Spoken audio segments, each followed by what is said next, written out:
আরে আজান দিয়ে দিছে, এক কাজ করি, আগে গিয়ে নামাজটা পড়ে আসি। আরে ও তো নামাজ পড়তে গেছে, ওর সবগুলো লিখে ফেলি।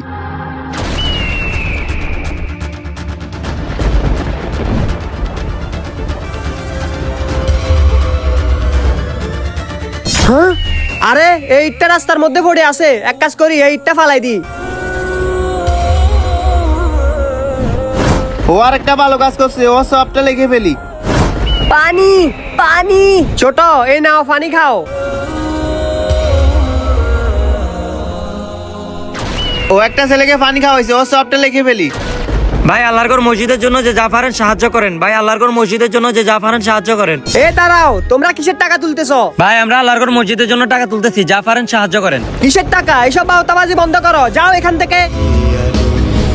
তুমি ওর সকল সব কেটে দাও। কিন্তু কেন?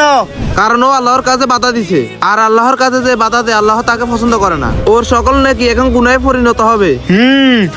ভিডিওটি ভালো লাগলে চ্যানেলটি সাবস্ক্রাইব করুন।